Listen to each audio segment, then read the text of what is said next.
Bonjour et bienvenue sur Croisée des chemins. Le G7 propose une alternative au projet Belt and Road. Biden cherche à créer un front uni pour contrer l'initiative chinoise Belt and Road. Ce week-end, les dirigeants du G7 se sont engagés à financer des projets d'infrastructure dans les pays en développement en tant qu'alternative démocratique. Le projet chinois Belt and Road a été critiqué comme une forme de diplomatie du piège de la dette, laissant les pays en développement dans une situation d'endettement insoutenable. Biden déclarant lors du sommet « Nous pensons qu'il existe un moyen plus équitable de répondre aux besoins des pays du monde entier ». Fin de citation. Et la nouvelle initiative s'appelle Build Back Better World ou B3W. Elle permettra de financer des ponts, des ports, des routes et d'autres infrastructures dans les pays en développement. Selon M. Biden, l'objectif est d'aider à répondre aux besoins d'infrastructures du monde en développement qui s'élèvent à plus de 40 milliards de dollars. En plus de s'attaquer à la diplomatie du piège de l'endettement de Pékin, les dirigeants du G7 ont également critiqué le régime chinois pour ses violations des droits de l'homme. Il s'agit notamment de la détention arbitraire de plus d'1 million de musulmans ouïghours au Xinjiang. La raison en est que la diplomatie du piège de la dette a permis à Pékin d'étendre ces violations des droits de l'homme. Le harcèlement des dissidents chinois à l'étranger s'est également accru. La Chine a également utilisé son influence économique et politique pour faire taire les critiques dans les pays en développement. M. Biden appelle également Pékin à respecter les règles internationales, déclarant que la Chine doit commencer à agir de manière plus responsable en termes de normes internationales, de droits de l'homme et de transparence. Il a rallié les alliés des États-Unis pour faire face aux abus économiques et aux violations des droits de l'homme du PCC.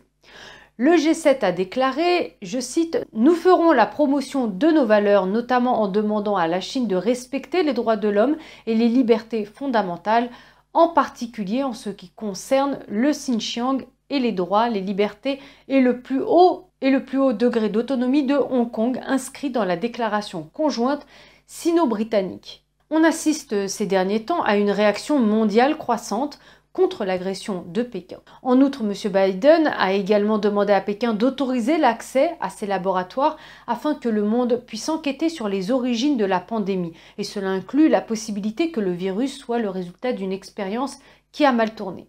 Biden a déclaré que le monde devait savoir ce qui se passait dans ces laboratoires et le G7 a demandé une étude rapide et transparente sur les origines du Covid.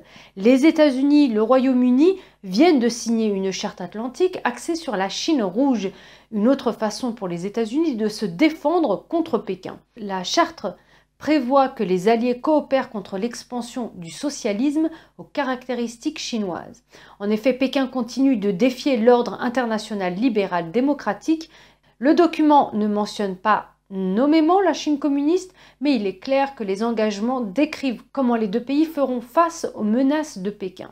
Ce document s'inspire un petit peu de la charte de l'Atlantique signée en 1941 par le président américain de l'époque, Franklin Roosevelt, et le premier ministre britannique, Churchill, qui s'était engagé à coopérer en faveur de la paix et de la démocratie alors que le Parti national-socialiste des travailleurs allemands d'Adolf Hitler envahissait le continent européen.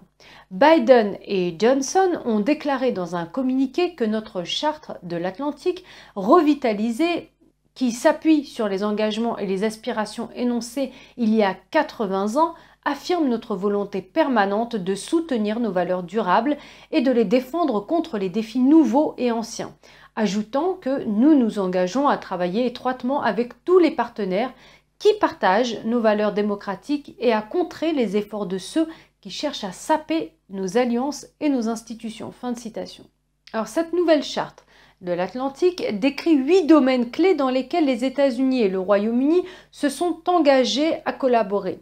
C'est le même nombre que dans la déclaration de 1941. Ces domaines incluent la défense, les principes, valeurs et institutions de la démocratie et des sociétés ouvertes, des droits de l'homme, la liberté de navigation, l'utilisation légale des mers, ainsi qu'un engagement en faveur d'un commerce ouvert et équitable entre les nations. D'autres sujets incluent des questions d'environnement et de santé. L'un des sujets abordés lors du sommet du G7 était les abus économiques de Pékin et les violations des droits de l'homme. Et un autre grand sujet est la Russie. Les dirigeants de l'OTAN veulent savoir s'ils peuvent compter sur les États-Unis, le membre le plus puissant du groupe. M. Biden a fait part de son soutien la semaine dernière en déclarant « l'OTAN est plus nécessaire que jamais ». Biden veut que les alliés européens payent davantage pour leur propre sécurité. Cela correspond à l'opinion de l'ancien président Trump. Malgré cela, il détourne la majeure partie du financement du mur frontalier de Trump vers des constructions militaires à l'étranger, dont beaucoup dans des pays membres de l'OTAN. Outre la Chine, la Russie représente également une menace sur la scène mondiale. L'ancien responsable de l'OTAN, Jami Shi, dit que bien que la Chine soit le plus grand défi à long terme, la Russie est le plus grand défi à court terme.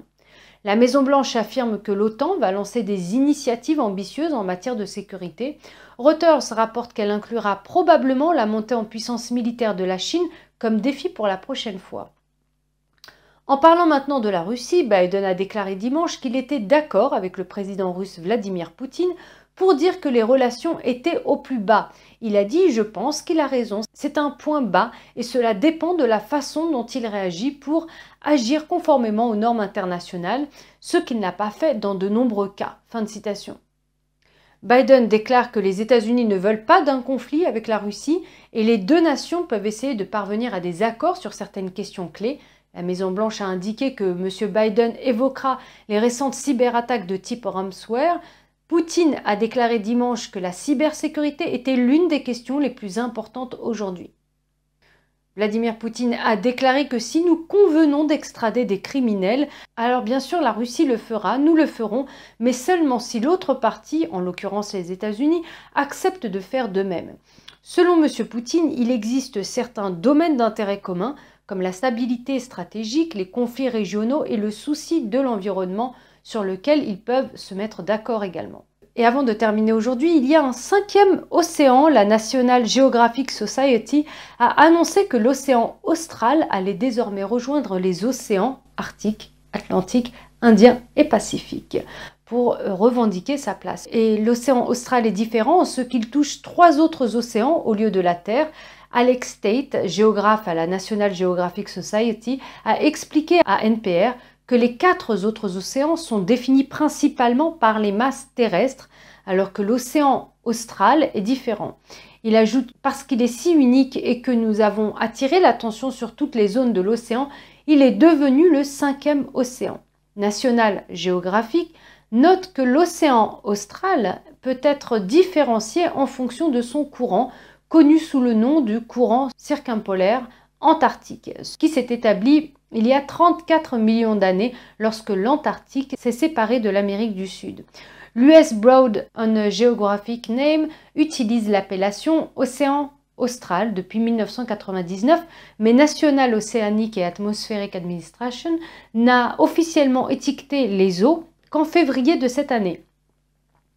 Dans une déclaration, la NOAA a qualifié l'océan austral de nouvel océan nommé, le définissant comme la masse d'eau s'étendant de la côte de l'Antarctique. Mais tous les pays ne sont pas d'accord sur les limites exactes de ce tout nouvel océan et l'Organisation hydrographique internationale n'a pas encore reconnu officiellement la proposition. Voilà, Croisée des chemins, c'est fini pour aujourd'hui. Merci de votre écoute et de votre présence. Je vous dis à très bientôt. Au revoir.